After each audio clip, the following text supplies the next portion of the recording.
Good to have you with us. I'm Joe Fryer. And I'm Savannah Sellers. Thanks for starting your day with us. We are going to begin our show with President Trump's global trade tariffs, which are now in place after they came into effect overnight. Almost every U.S. trading partner is waking up this morning to tariffs of at least 10%, with the average rate at more than 17%. And that is the highest it's been since the Great Depression back in 1935. Brazil is among the countries facing the highest tariffs at 50%. That's the same amount set to be slapped on India by the end of the month.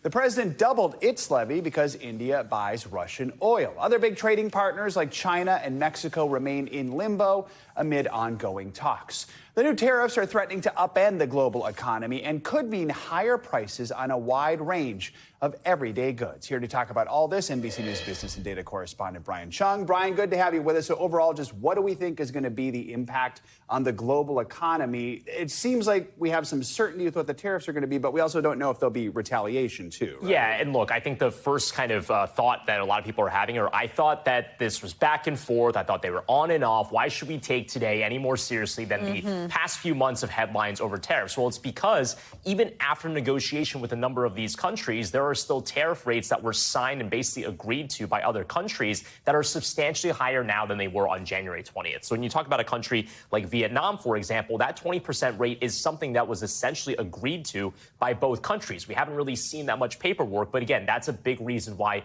we need to take these rates seriously.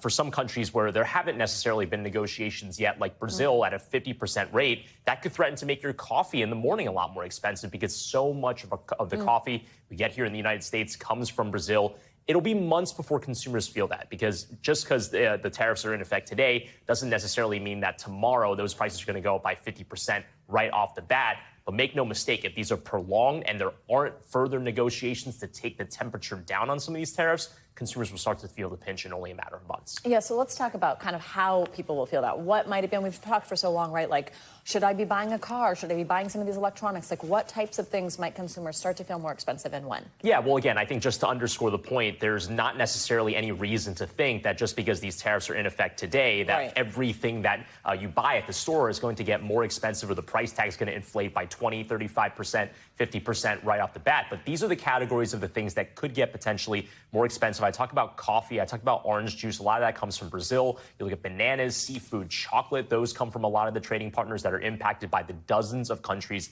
that saw tariff rates go higher as of midnight today. Large appliances that come in from Asia, that could get more expensive. You think about a country like Japan as well as South Korea. Again, they ink these so-called deals with the United States, but there are still double-digit tariff rates that could get more expensive. These are the types of things that if the tariffs stay into effect, let's say for 3 to 6 months, that's when you could start to see the impact. And if you're doing the math, it's what, August right now? That could mean closer to the holidays is actually when some of those tariffs will start to bite.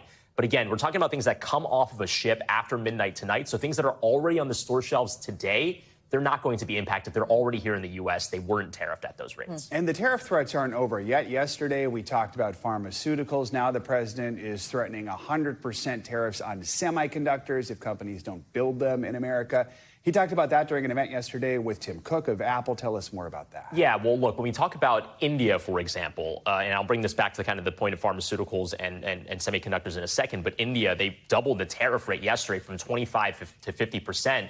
Their major exports coming from India into the United States are pharmaceuticals and also phones. Now, I want to point out that those products for the time being are exempt from that higher tariff, which would kick into effect later on this month. But that's because the president and the Commerce Department are doing this separate review of industry-specific tariffs on semiconductor products as well as with pharmaceuticals. Pharmaceuticals as high as 250%.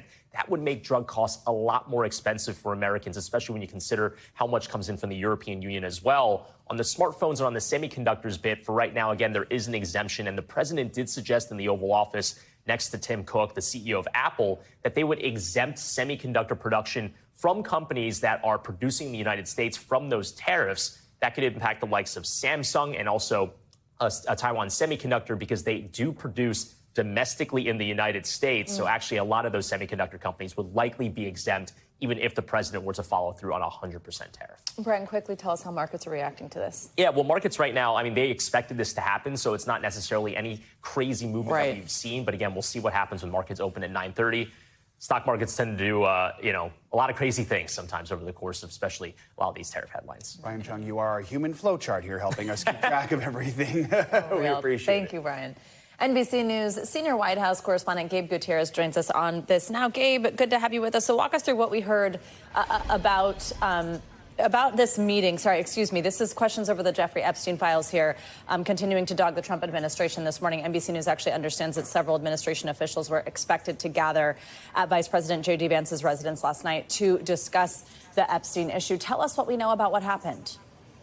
Yeah, that's right, Savannah. According to three people familiar with the matter, there was a planned meeting yesterday of several top administration officials planned at the residence of J.D. Vance. Those included Attorney General Pam Bondi, or Deputy Todd Blanche, FBI Director Kash Patel, and White House Chief of Staff Susie Wiles. But as we understand it, that meeting never happened. Those reports started to leak throughout the day yesterday, and the vice president was asked directly about this planned meeting in the Oval Office yesterday afternoon. Here's what he said. It's completely fake news. We're not meeting to talk about the Epstein situation, and I think the reporter who reported it needs to get better sources. Look, the whole thing is a hoax. It's put out by the Democrats because we've had the most successful 6 months in the history of our country, and that's just a way of trying to divert attention to something that's total bullshit. President not mincing words there. Now, the family of the late Virginia Giuffre, one of the most prominent accusers of Jeffrey Epstein, sharply criticized the planned gathering, saying that missing from this group is any survivor of Epstein's vicious crimes. But again, as we understand it, the meeting did not take place after those reports leaked out. Savannah. All right. Of course, right-wing media has also been shining a huge light on this. We also understand the administration has been considering making public the transcript of Ghislaine Maxwell's recent interview with Deputy Attorney General Todd Blanche. She is, of course, the convicted former accomplice of Epstein who was recently moved to a minimum security federal prison. What can you tell us about that, this ongoing push for the DOJ to try and release the Epstein files? Well, a senior, official familiar with the matter tells NBC News that, yes, the administration is considering releasing that transcript. As far as we know, those discussions are still ongoing. But there is this bipartisan push now to release more information linked to Jeffrey Epstein. The House Oversight Committee, in a bipartisan vote, voted to ask the DOJ to release those files to the committee. And also Republican members of the committee voted to issue subpoenas to prominent figures, including Bill and Hillary Clinton, 6 attorneys general, and also 2 FBI directors. However, notably absent from that list of subpoenas is Alex Acosta, the former Florida Attorney General who oversaw that non-prosecution agreement back in 2008 that allowed Jeffrey Epstein to serve minimal time in prison. Joan Savannah. Gabe, we also wanted to ask you about the Texas prison that Maxwell was moved to. This was after that interview. We understand that they've beefed up security there since her arrival. Do we know why? Do we know if this is unusual? According to sources familiar with the matter, yes, it is unusual, and a senior law enforcement official does confirm that security at that prison camp in Central Texas has been beefed up. We understand that there are law enforcement officials now checking IDs and waving people in at the entrance of the prison camp. And yes, again, it is unusual, but it is unclear if Maxwell received any direct threats, so we don't know exactly why that security was beefed up, Joan Savannah. All right, Gabe Gutierrez, thank you so much. The political face-off between Texas lawmakers is escalating, with Democrats who fled the state now facing new threats. Dozens of Democratic leaders were forced to evacuate a hotel near Chicago yesterday because of a bomb threat. Those lawmakers walked out of a special session 4 days ago, delaying Republican plans to try and redraw congressional maps in their favor. NBC News correspondent Ryan Chandler reports. A bomb threat at a Chicago area hotel forcing Texas Democrats to evacuate. We were awakened to an alarm going off in the hotel around 7:30 over the loudspeaker saying there's been a bomb threat made on this hotel. Please evacuate immediately. Representative John Busey is one of dozens of Democratic lawmakers staying there after leaving Texas to stall a Republican plan to redraw congressional districts. Police say 400 people were evacuated from the hotel as they scoured for an explosive device, but none was found. Authorities have not yet reported the source of the threat, but Busey blames the heated political rhetoric surrounding their protest. Are you concerned for your safety? We don't take the rhetoric of Ken Paxton and Greg Abbott lightly. They are sparking a fire in people and zealots that support them. It's unacceptable. Are we afraid? We are undeterred. We're undeterred, and we're going to continue in our fight. Back at the Texas Capitol, without enough members present, business stood still for a third straight day. Republican State Senator Brian Hughes condemning the threat of violence. It's horrible to think of someone resorting to violence for anything like that. And so I hope everybody's okay. While urging Democrats to return. What's your message to the Democrats who have fled the state? This is going to get done. The will of the people is going to get done. A quorum break can delay the process. It can temporarily thwart the will of the people. But we'll be back. Even after this bomb threat, Democrats tell me they are committed to staying for the long haul. At least 13 more days to run out the clock on this special session. Governor Abbott can always call them back again. All right, Ryan, thank you. Well, an active duty U.S. Army sergeant is in custody this morning after allegedly opening fire on his fellow soldiers at a Georgia military base. Those tense moments were caught on camera yesterday. You can see those soldiers running outside after gunfire erupted at Fort Stewart. 5 service members were wounded before other soldiers took the gunman down. Soldiers in the area that witnessed the shooting immediately and without hesitation tackled the soldier, subdued him, that allowed law enforcement to then take him into custody. The suspect has been identified as 28-year-old Sergeant Cornelius Radford. Army officials say he used his own personal gun in the shooting, not a service weapon. NBC News senior national security correspondent Courtney Cube joins us with the latest on this. Courtney, good morning. What are we learning at this point about the suspect? Any idea what his motive could have been? Yeah, so he's been in the Army since January of 2018, so going on about 8 years now, 7.5, 8 years. During that time, as far as we know, he's worked in sustainment. Basically, that means he was a logistician. He would support other soldiers. But what's really striking about what happened yesterday down at Fort Stewart is that General Lubis, who's the commanding general of the 3rd Infantry Division down at the base, he said that the men and women who he targeted in this shooting were his fellow soldiers. So these are the guys, the men and women who he would potentially see in the office, around the workplace, every single day. And what's even more striking is they're the same ones who actually were the ones who took him out. They subdued him until law enforcement arrived. Now, at this point, there is no indication of behavioral issues or disciplinary issues since he's been at Fort Stewart since about 2022. That's according to General Lubis. But that's one of the things they're looking into. He has no combat deployments. But notably, after this shooting occurred, his command found out that he had recently been arrested for a DUI and not notified his command. Guys, that would be pretty standard for a sergeant in the Army to let his chain of command know that he had had some sort of a law enforcement issue, even if it was in his civilian capacity. Of course, Courtney, this attack happened on a military base. That changes how things move forward. What does that mean for the investigation and eventually the prosecution? Yeah, and not just that it happened on the base, but we're talking about an active duty U.S. soldier as the perpetrator here and 5 victims who are all also U.S. soldiers. That means that most likely this is going to end up in a uniform court of military justice. It's going to be tried in a military court. He will face charges in the military, and then he will likely be held throughout his time in a military prison. Now, here's the one caveat to that. There is civilian law enforcement, including the FBI, who are engaged in this investigation here. That could change the calculus, but at this point, officials believe he will stay in the military justice system throughout this process. Courtney, also, what's the status of those 5 soldiers who were shot? Yes, so 2 of them ended up with slightly more extensive and severe injuries. They had to be sent to a civilian hospital up towards Savannah, Georgia, about 40 minutes away. But all 5 of them are in stable condition. The other 3 were treated on the base hospital. That's Wynn Army Community Medical Center. But we've been assured, initially it wasn't quite clear, the people who had to be moved off base to the civilian hospital. That generally means that they had more extensive injuries that the local hospital just couldn't handle. But we've been assured that all 5 of them are in stable condition, and officials believe that they will all survive. All right, Courtney, thank you. United Airlines travelers should brace for the possibility of delays today after a technical issue grounded flights yesterday. The outage impacted major airport hubs, including Newark, Chicago, Houston, and San Francisco. The airline says the system is back up and running, but many travelers may still feel the ripple effects today. Transportation Secretary Sean Duffy said in a statement that the issue was specific to United's operations and is unrelated to the broader air traffic control system. The website FlightAware says that more than 1,000 United flights were delayed and nearly 200 were canceled Wednesday.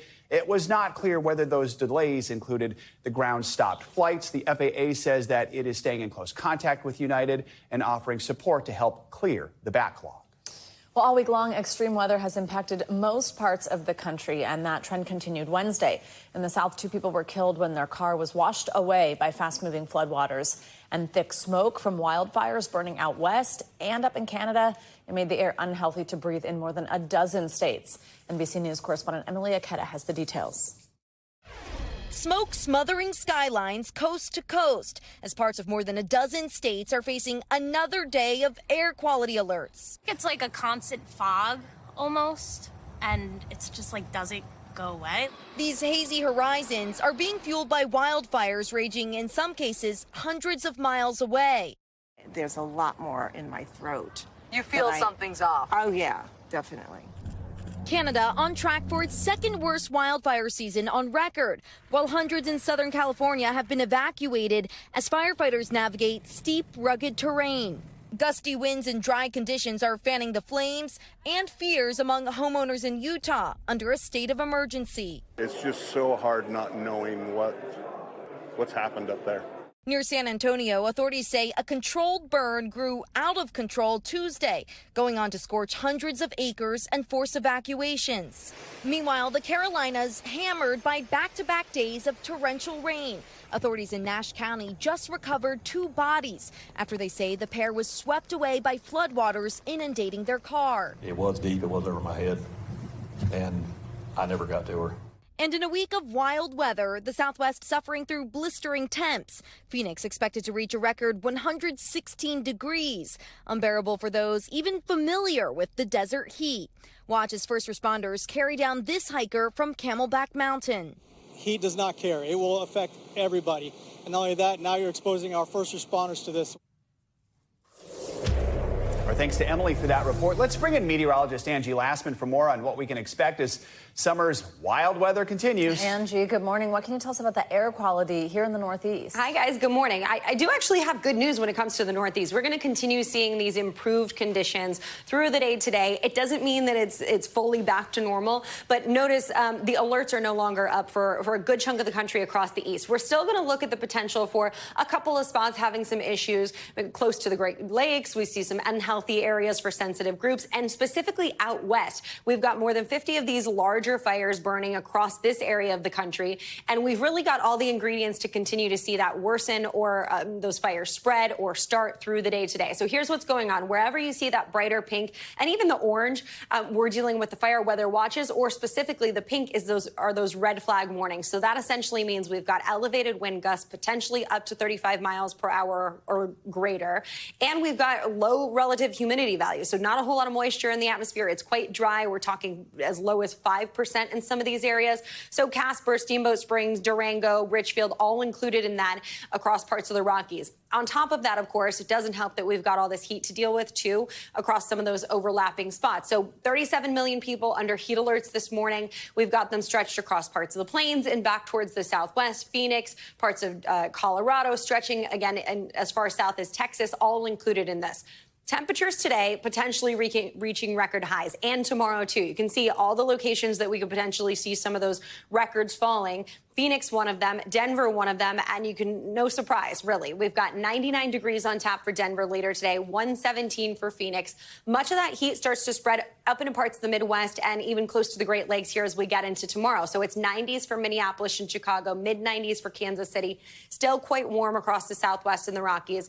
And then as we head into the weekend and into early next week, we're really going to start to see this heat spreading farther to the east. So we end up into the mid-80s as we kick off the weekend in New York City, upper 80s 80s by the time Sunday rolls around, and then the 90s return. That goes for Cleveland, guys. We'll see kind of a similar story in Richmond, and then the mid-90s all the way through the weekend and next week in Memphis. Loving the weekend forecast here. Yeah. That's looking nice. Yeah, it is. Listen, the most important time of the week, if you ask me. Exactly. 100%. But back to the 90s we go, unfortunately. All right. Thanks, Angie. You got it.